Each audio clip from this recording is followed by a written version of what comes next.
She was like, we can use filters on your video too, so you can play with that for a little. So I was like,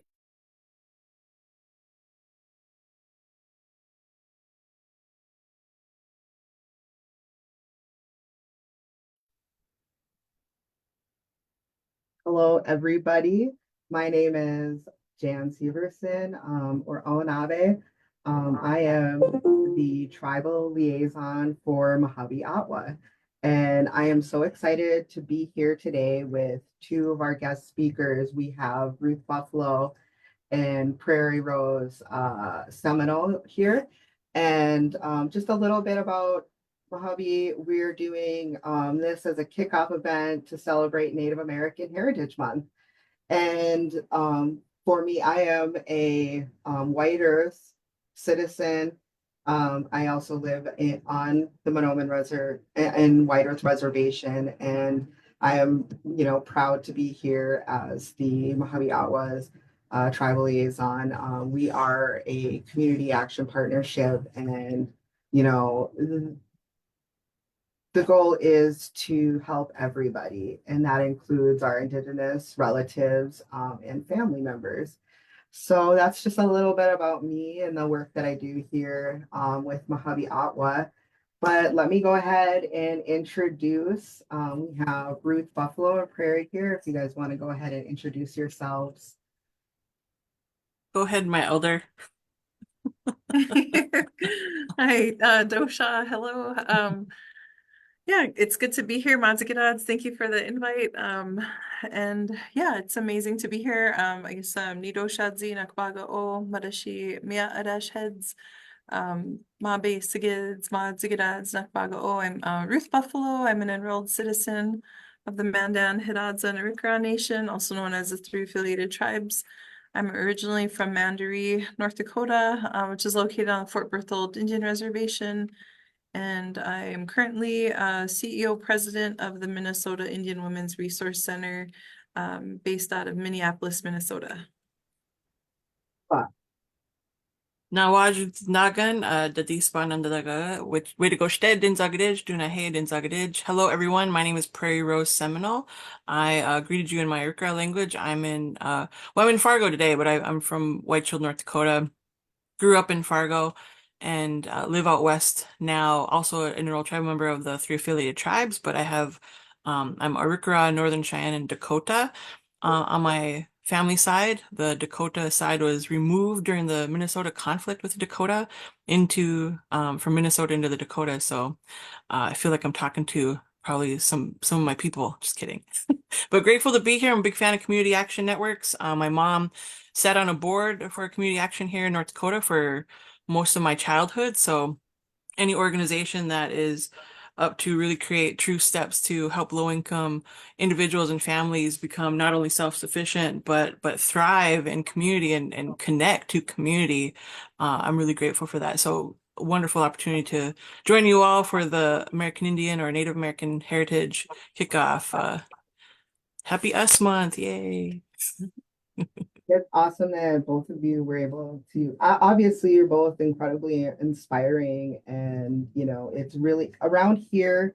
We do service the West Central, so that's mainly our Anishinaabe relatives, with White Earth and Monoman and Becker County, and we also, have other services that are around, Leech Lake and Red Lake, and so it's good to get a different native perspective, especially like since we kind of all make up different varieties of native backgrounds. So it's really amazing. Thank you so much, Miigwech, to the both of you. Just to get things kicked off though, I just like to ask a couple questions if you guys are cool with that. I just like to ask you, what does Native American Heritage Month mean to both of you? I'll let our youngin take that question first. I think visibility matters, right? I see in the work that even that you all do through community action, like you're having partnerships, you're building relationships, and you're learning, I hope you're learning about the demographics that you're serving, whether it's more insight into who you are as a human being and who we are collectively as a community, our shared histories matter. And so visibility for strategically undeserved or underserved, excuse me, underserved demographics like American Indians, and many others throughout the country really matters. And so celebrating a heritage group, a cultural group, a demographic that has a long history on this continent and within these lands really matters to me. So I feel like that visibility piece is just the first step. It's really how we engage as individuals that further that work. This is Ruth. Yeah, I agree as well, and echo Prairie Rose's words. Yeah, I think it's what was the question? I'm sorry. It was what do you how do you feel about Native American Heritage Month? Like what does that mean to you? Yeah, I agree with, with what Prairie Rose says.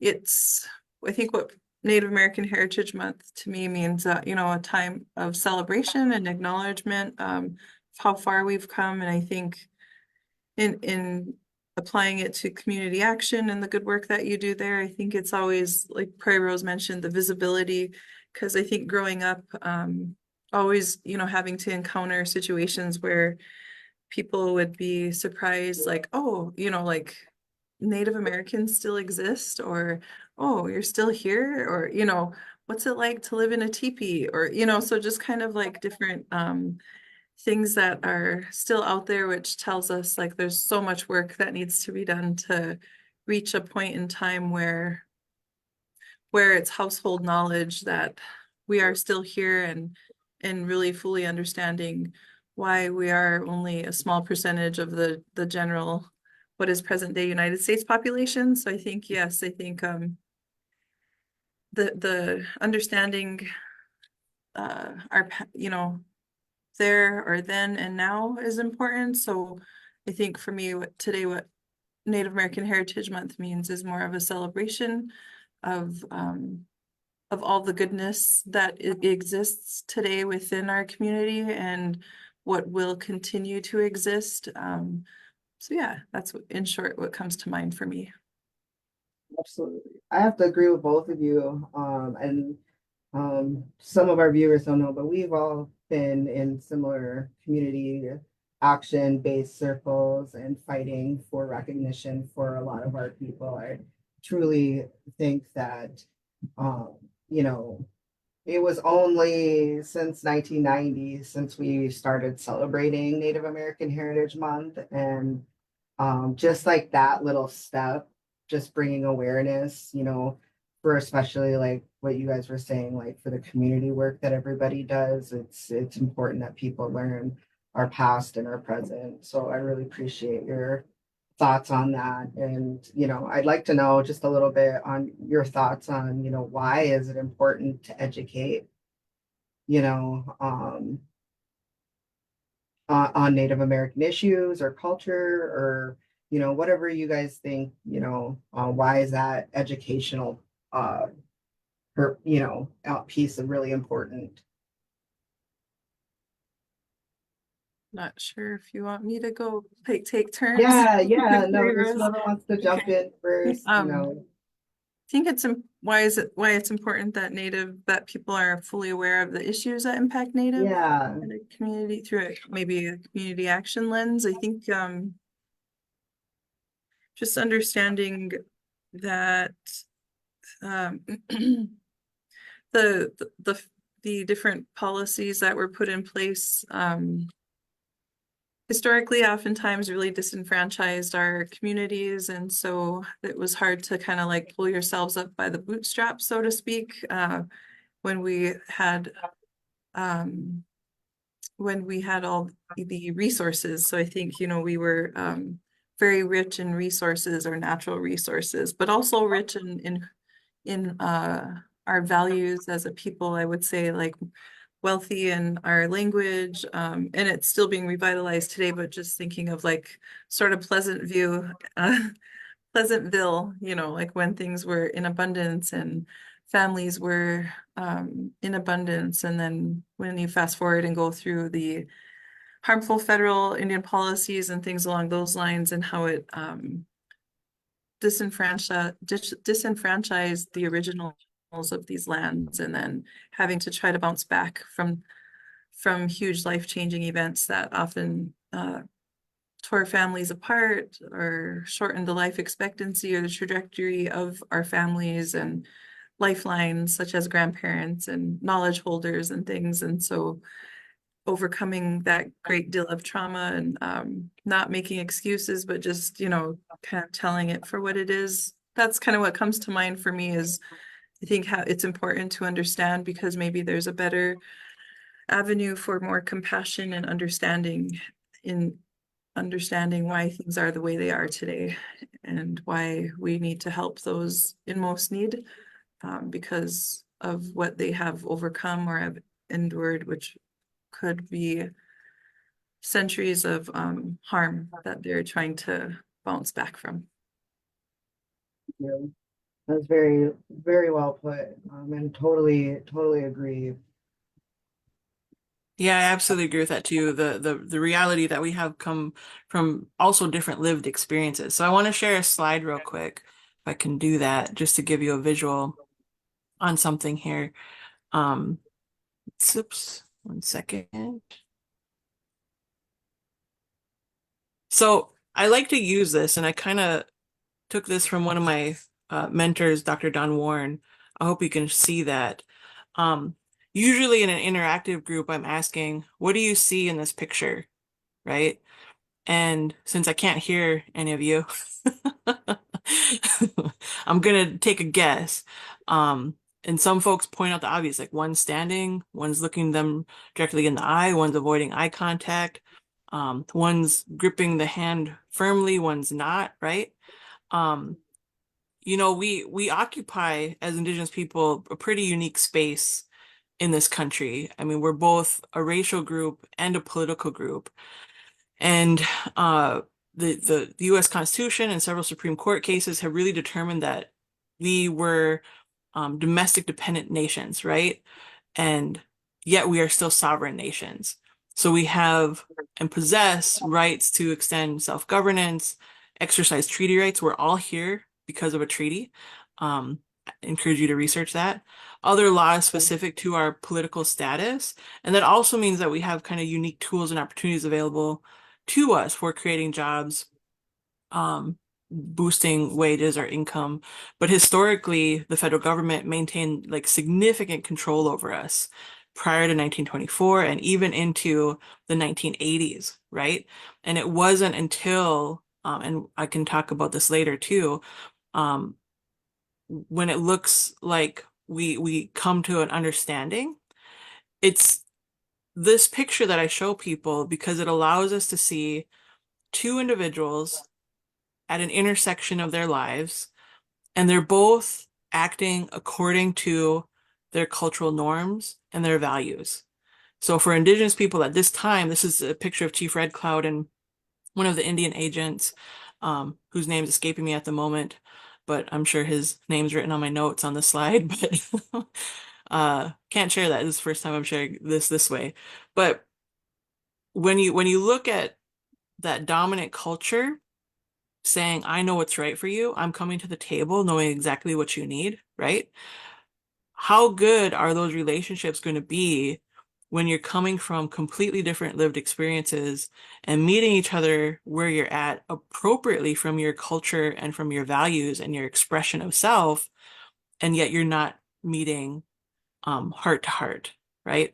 So relationships are key when it comes to understanding who we are as Indigenous people in this country, understand that we've occupied these lands for a very long time prior to colonization. I mean, we're really living kind of a post-apocalyptic world, if you can imagine how we're existing, right? But these two individuals are acting accordingly to those cultures and to their values at the time. Traditionally, it was acceptable for Indigenous men from the Dakota people to sit while they're greeting a visitor, to not necessarily firmly grab your handshake, but to acknowledge you and not to look you directly in the eye. And the reason for that is because eye contact was reserved for intimate relationships, right? Your family, your spouse, your loved ones, right? So you didn't look people directly in your eye at that time. From this cultural perspective, that can vary, there's variances of who we are as Indigenous people, but that context, right? How well did those relationships pan out for these times? Well, in the era of um uh negotiations, not so well for Indigenous peoples, right? But there was no willingness to align hearts and to really see each other for what values we bring to the table. So I just wanted to acknowledge that piece is like it's important to learn about these shared histories and these shared spaces, but I think even more importantly, to understand like what perspective and bias that we bring to the table when we're in these relationships. Are we coming from that dominant culture approach of, I know what you need? I know exactly what you need. I worked in those organizations too. Here's your budget. This is what you're expected to do within the next year. It's not always feasible, right? So systems have to change and adapt to the variances that exist in the lived experience of whoever we're serving, whether it's Indigenous people, um, low income white people, right? Whatever demographics are, those variances exist and how we meet those needs is really important. But speaking from an urban, now rural Indigenous lens for myself, the policies that are driving this country for opportunities for low income individuals change. And there's this understanding in a lot of the world that it's partisan politics. No, this isn't partisan, it's personal, right? I want opportunities that really can benefit me and my family and my community. And how do we do that? It's not about the partisan piece of things. It's personal. So I'll stop there. No, you make a excellent point. I kind of feel very similar on that. It's more than just one thing that's occurred. It's more than just, we're talking about living in a multicultural area where it kind of gets into the conversations of, colonization and decolonization and what does that mean for how we, help those who need some of the most help. And, unfortunately, our communities are oftentimes communities that have, as Ruth was saying, a lot of our resources taken from us. So we're disproportionately affected by some of the systemic issues that have occurred throughout the history. And then that knowledge of educating people and just even that little nuance that you did, Prarie, about just showing people like what the difference between eye contact and somebody not participating in that but coming together from both their cultural perspectives and just having that mutual respect that there's different cultures that exist and even within our own Native American heritage, the way an Ojibwe might be different than, a Dakota person or, so that's kind of leads me to my next kind of question that I have for you both. Um, you you both come from different backgrounds and cultures. Like what this is more of a you don't have to answer. It is more of a personal question, but is it if you could share something or you want somebody to know something about like your cultural background or how you feel tied to your culture, what what would you say? What are your kind of thoughts on that? And again, whoever wants to go first on that. I don't know if Prairie Rose wants to go first on this one.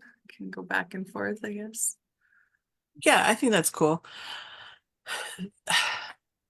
My identity really grounds me in the work that I do, right?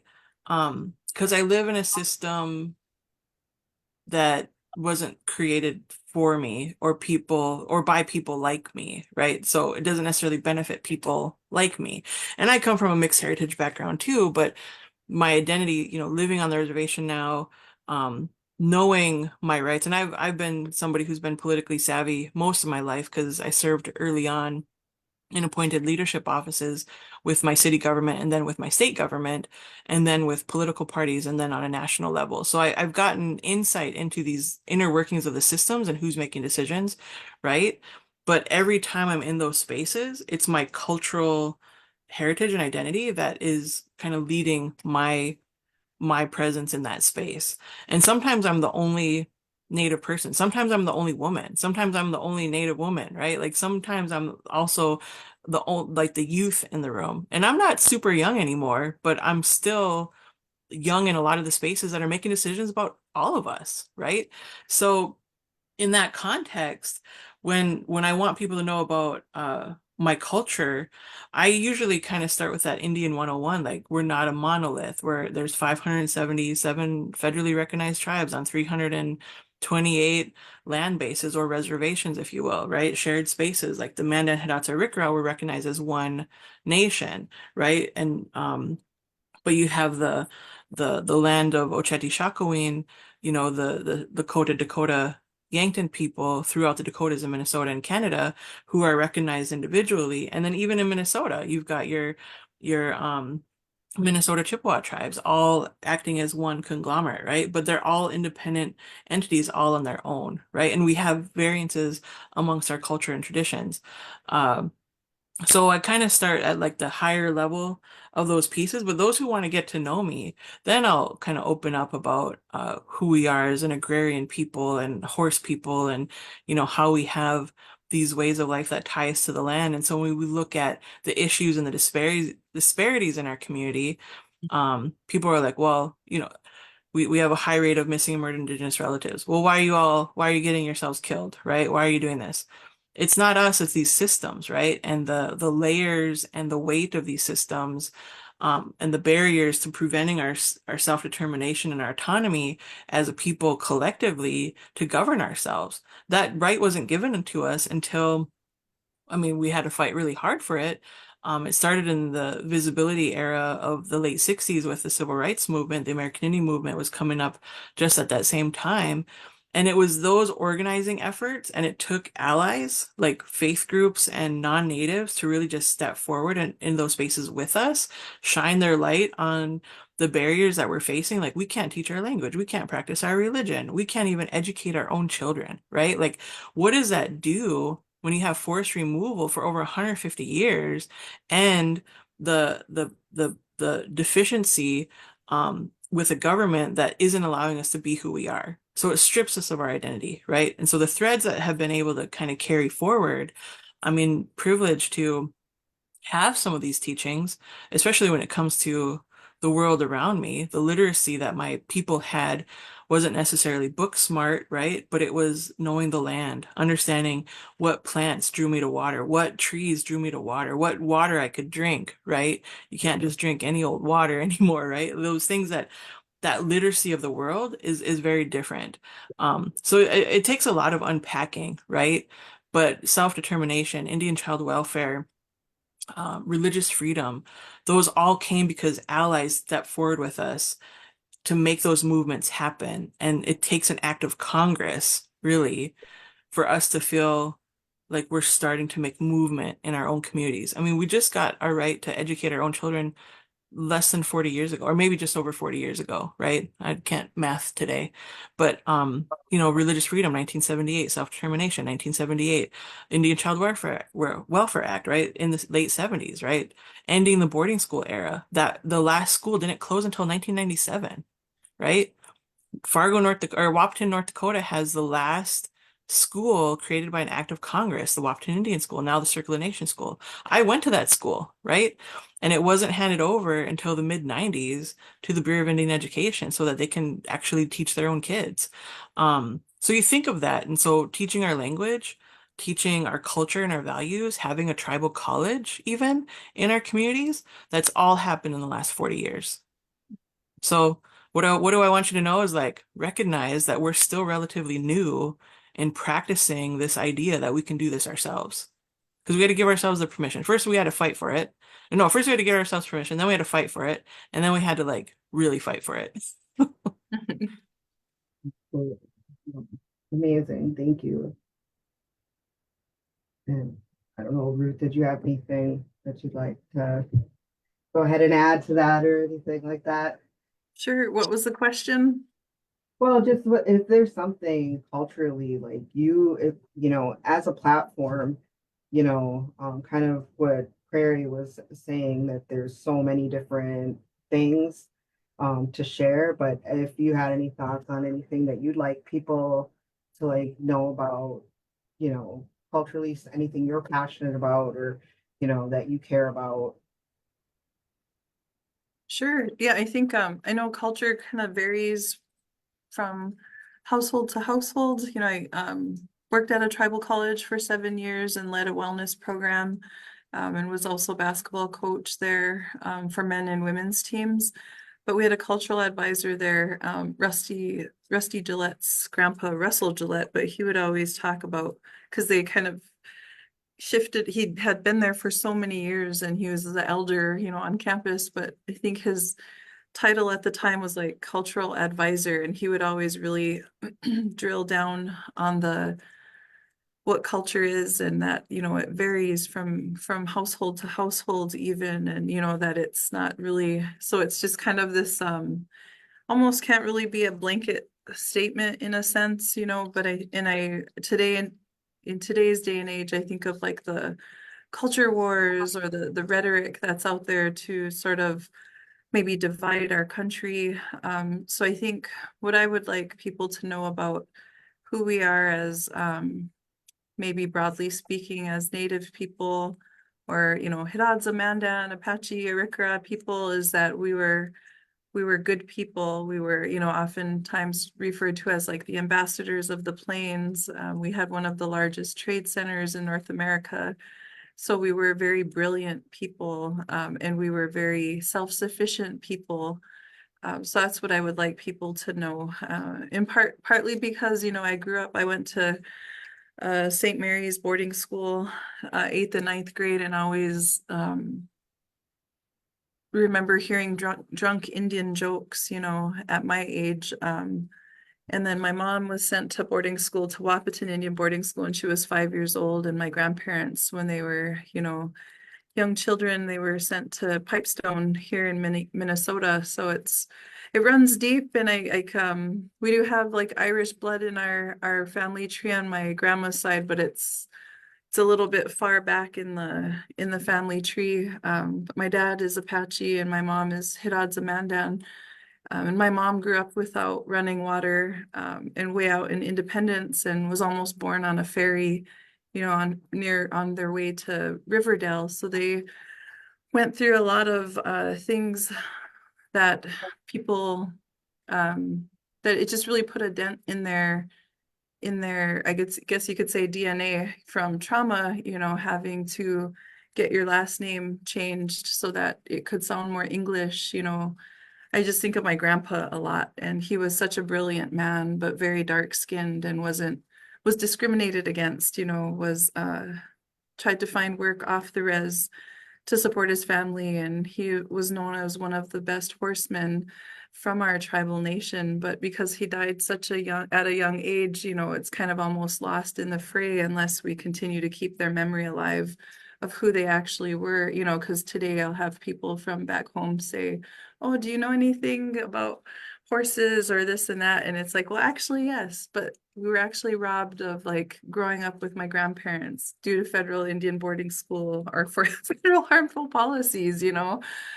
So it's like, and then my mom has that in her of like connection to horses, and like randomly we'd grow up, randomly see like horses go by our place in Mandaree, and my mom would grab like a bag of oats from Commod's, Commod bag of oats, and shake it and then just go, and those horses would like all come to her. So I mean, it's like seeing things like that, because my mom grew up out in the country, worked hard, had to haul their water, from the lake, the river, and their house was brought up from the bottomlands that are now flooded, so when I think of what I want people to know is that we are very hardworking people. We're very intelligent, and we are brilliant and have a lot to offer to the world and have a lot of wisdom. So that's for me what I would like people to know about us, and that we're very spiritual and we're very prayerful people, peaceful, but also very action oriented, you know. So I think that's what I would like people to know about. Like, I really like the message that both of you are just saying so much is just resonates with me is like the resilience. I think like just even in my family, you know, there are reasons why we don't have always access to, you know, our cultural teachings and some of our heritage and some of the barriers that come across with that, you know. I grew up on the reservation, so I remember hearing those uh jokes and questions like, you know, did you live in a teepee? And it's like they don't even know that we call them wigwams, you know.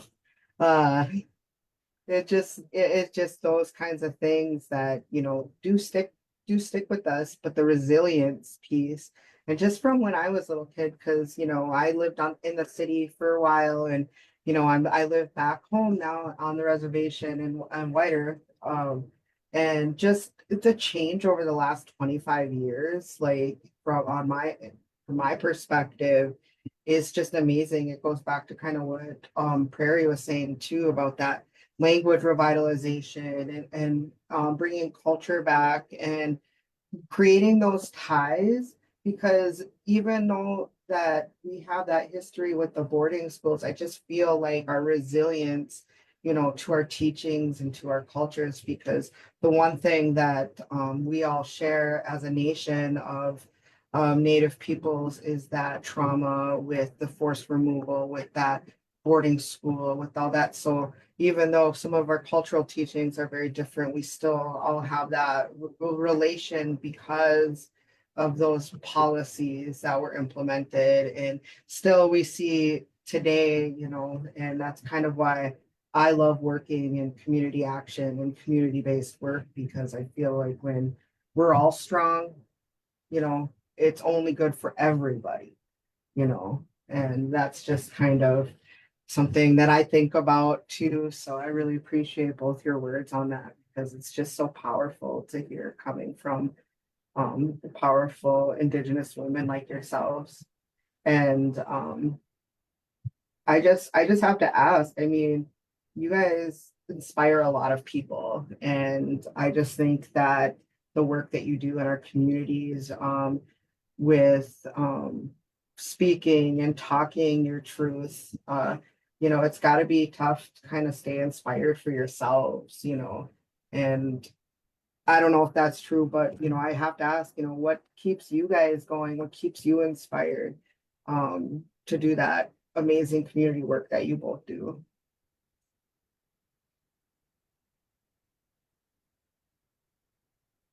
Um, I can go, I guess, like a yo-yo back, but I think just I mean, of course, like my children inspire me. You know, a lot of the people who are in recovery inspire me. You know, I have a lot of close relatives who are I think, you know, there's a big recovery movement wave happening throughout the country, and I'm super proud and thankful that a lot of my first cousins, like my sister cousins and brother cousins, are part of that movement, and are the children of boarding school survivors, you know, and they're changing the trajectory of their healing path and patterns, you know. So I'm super thankful. It's super inspiring for me to see communities come together and embrace each other and overcome different obstacles. And so, yeah, I think, you know, our children for sure, the youth, elders as well, you know, sharing knowledge and um, language revitalization and preservation inspires me, you know, to see and hear little ones, you know, speaking the language.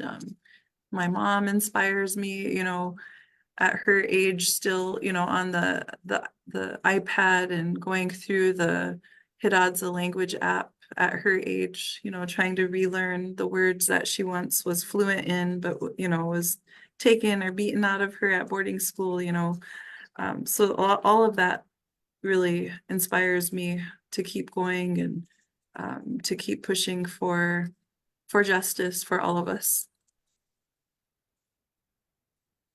Thank you.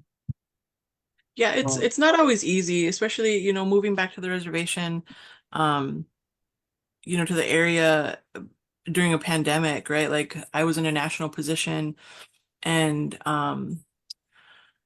traveled like 40 weeks out of the year to like educate dominant culture on like be better people, come on. Be better. Um we need better white folks and you can be one of them. So that was work worth doing because I had so many not just allies but like support systems and structures in place for me to be able to do that work. And that was my family, from my sisters watching my dogs, my mom watching, them as well. It's like that support system is one that I needed. And I think we need to do that for ourselves too, just to kind of buffer that. Because if we're not good for ourselves, we're not good for anybody. Um, but I was safe in that environment too, working for a national organization, kind of disconnected from my home community for a while. And then moving back to the reservation, being a lot closer to the tragedies and crises that lead to the conversations around disparity in our communities. It's like you can get lost in that and it can make you feel incredibly isolated when you're somebody who's maybe the only sober person, right? Or maybe the only educated or informed person on, some on a particular issue. And you're having these conversations and it's like, where are my people that I can have that space with to feel like I can be myself? Because if I say the wrong thing here, I'm going to get attacked. If I say the wrong thing here, I'm going to shame my family, right? Like there's so many different layers to those pieces.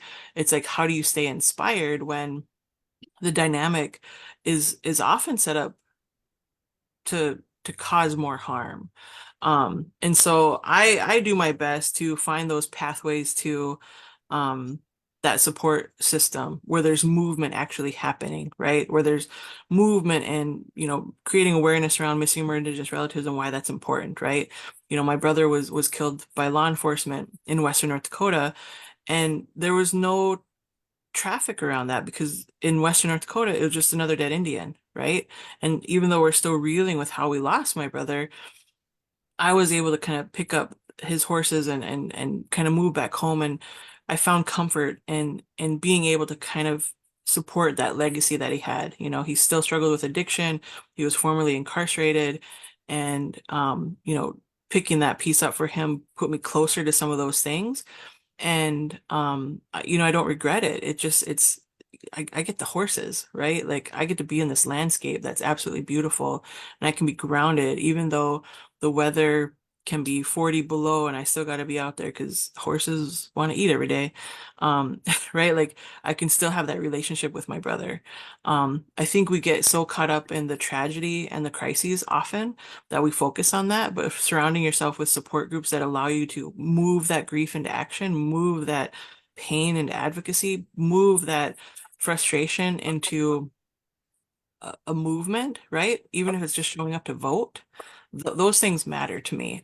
And I've been able to kind of reground myself and in those pieces because that's what keeps me connected to something greater than myself. Because I can get really lost in White Shield, North Dakota, just me and my horses. I mean, if I could afford to just stay out there, but horses need to eat like every day. And people need to eat and people, I gotta pay rent. Like this capitalistic system is it's a death cult, right? So we got to figure how do we ground ourselves in those spaces first, and put our community first and put our better selves first. And to me, that's continuing my education, whether it's through groups like this, where I can get a sense of like, oh, I'm being challenged today. And am I gonna take that challenge as like a personal affront or gonna question why I'm feeling tension here? Like where is that tension coming from? And I lean more towards that tension piece and like finding out, like unpacking that, unraveling that string as best I can, because usually there's someone benefiting from that tension, and it might not be me, right? And so that might be my tension. So, um, and it's always, white supremacy. Hey, I'm just kidding. But I always follow it to white supremacy, um, capitalism. But you have to ask yourselves some of those questions too. But surrounding yourself with that support system is, I mean, I get, you know, Ruth Buffalo in my phone. I got Mark Ruffalo in my phone. Hey, just kidding. See what I did there? Just kidding. Um, but having those people that you could be like, talk to and question and be like, how do I move forward? Right? Because I'm stuck here. This is a sticking point. How do I move forward? Um, those are the people you have to find because they're also trying to move forward. And if you're not with a collective group of people who are also trying to move forward, you're just going to stay stuck. And so I'm very intentional about surrounding myself with people who want to see humanity in a better light. I mean, I totally agree with you. And um, I have to say though, like one of the things that we all have in common is our sense of humor. I mean, you know, like even though I feel like through all of the stuff, mainstream culture and sometimes popular culture likes to just depict us as, somewhat destitute and, you know, uh, don't have anything, but we are, it just goes back to that resilience. You have to have your community, you have to have a sense of humor about things because we are survivors and we are incredible people and we deserve the same platform and to exist in the ways that we've existed for thousands of years. And I just, yeah, and to go back to what you were saying about, surrounding yourself, I know that there's resources, in every community. I know there's language tables, there's cultural teachings. Check out your local tribal colleges, and we have a tribal college right in Monoman.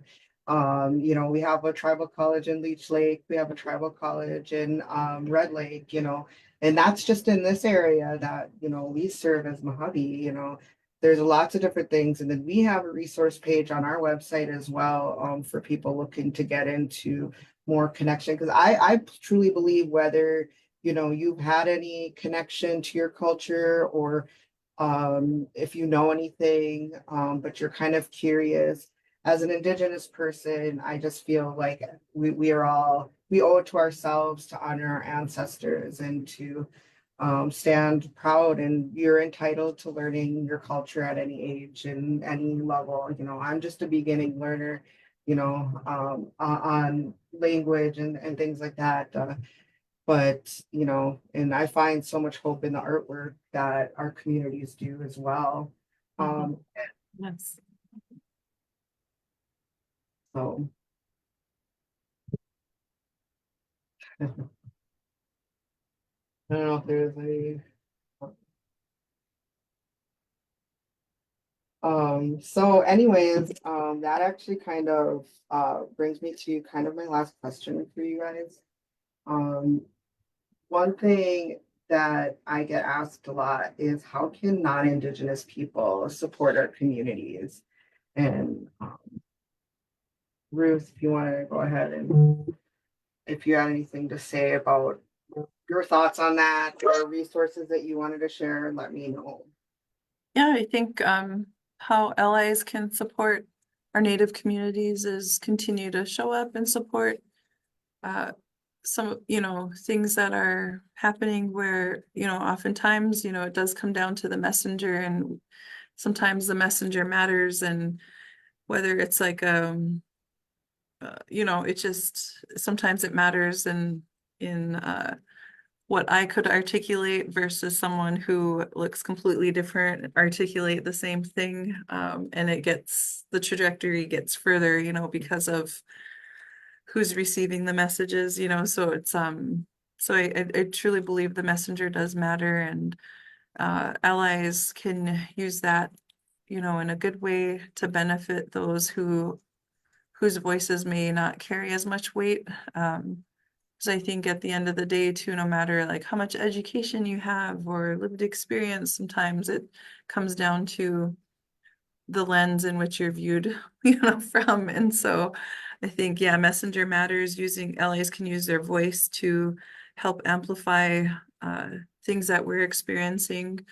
And yeah, I think that's what comes to mind, or even, funding certain things that could help us get years added back onto our life. It's from a public health perspective, we unfortunately have low life expectancies, and for a number of reasons. And so how do we um, help each other live longer, especially the American Indian population that doesn't tend to live as longer. It's changing incrementally, but our three affiliated tribes still has very low life expectancy. I think women is 53 and men is 50, years of age, and the average age for an elder is being lowered and lowered, and for a number of reasons. But I think that's one way that allies can help, is just by amplifying our issues and joining in with us, and also knowing when to maybe step aside and let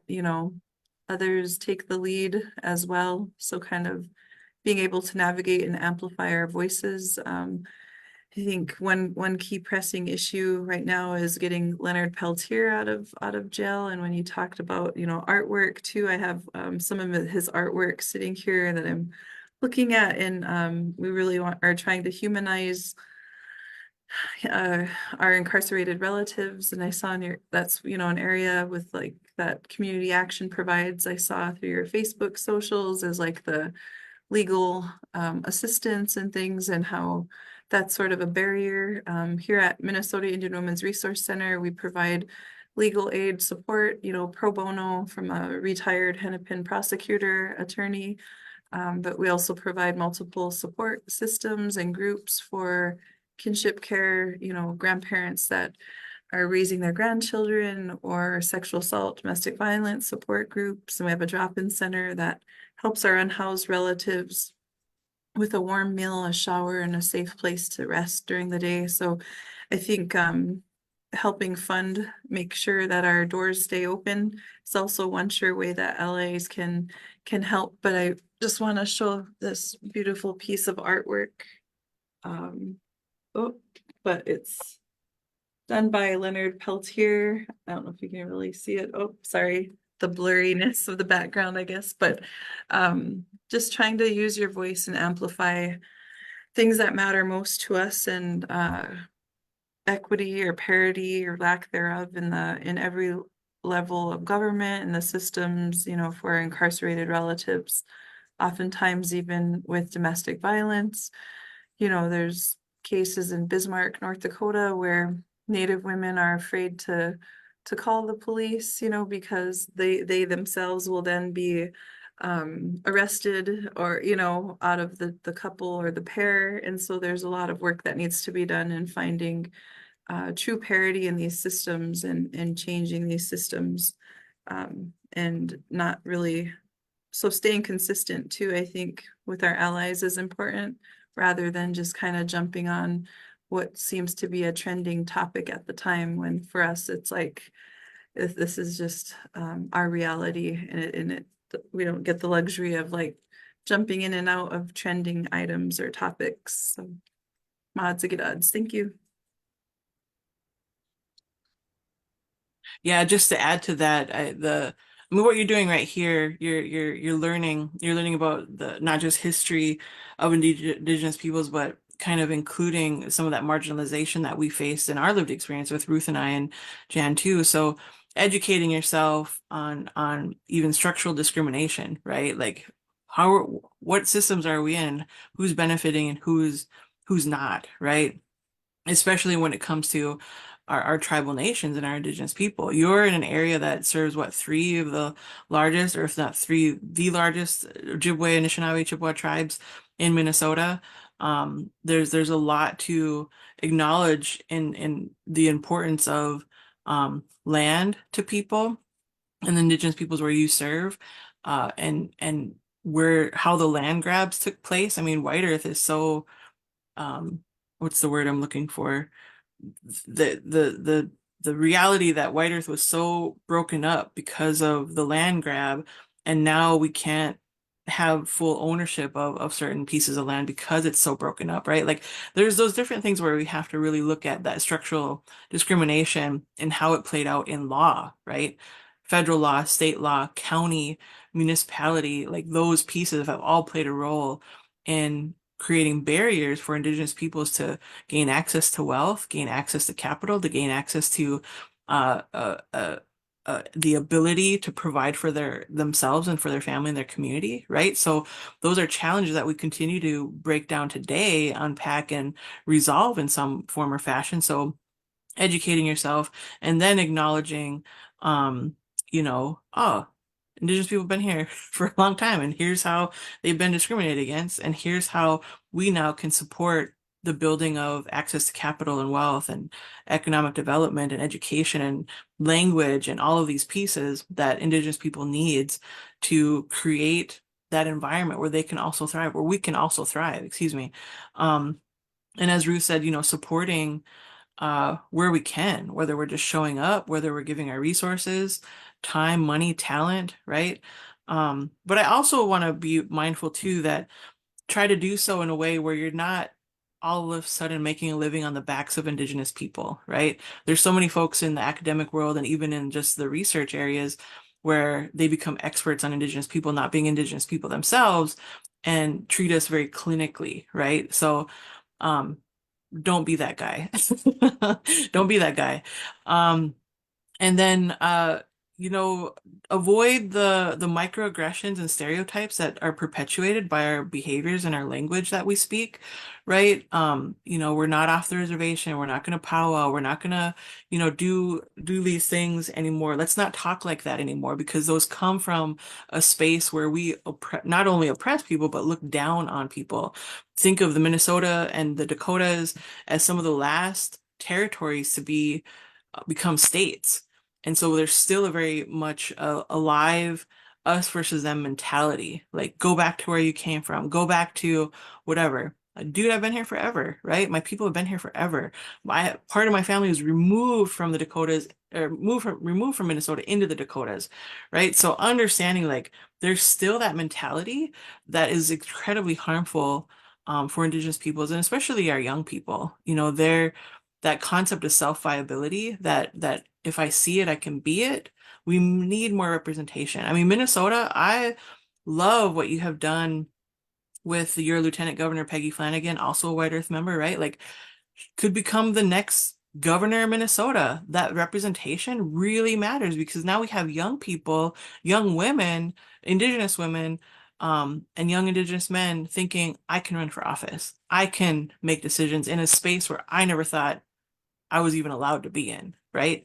So that self-viability really matters. So when you're lifting up artists, when you're lifting up leaders and individuals, show that support because it really matters. You're showing young people like, oh, I could be an artist, I could be a filmmaker, I could be a language instructor, right?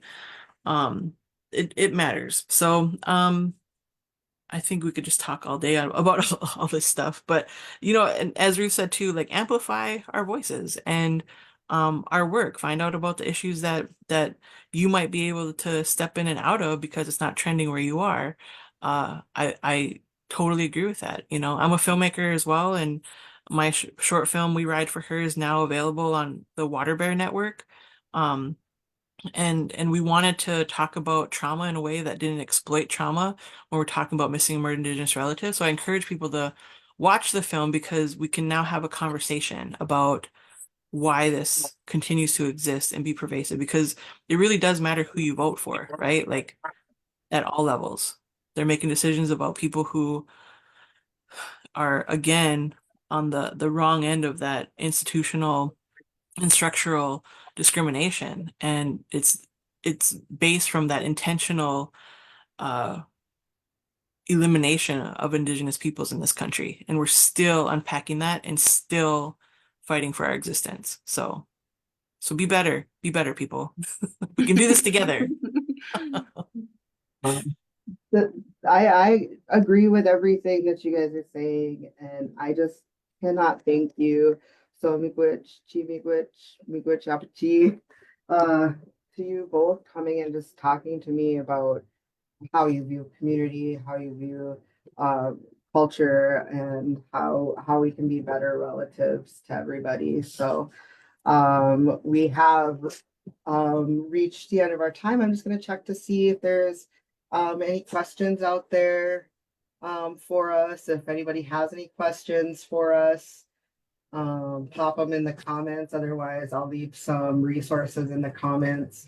But again, thank you so much. I don't see any questions, so I will let you guys go. Thank you so much for taking time out of your busy day and coming and having a chat with me. We really do appreciate the hard work that you do. Thank you. I love being here with you all. Good to see everybody's faces. Well, you two at least. And our live will be up on our Facebook. So yeah, well, thank you so much and have a good rest of your day. Matsugidads, thank you.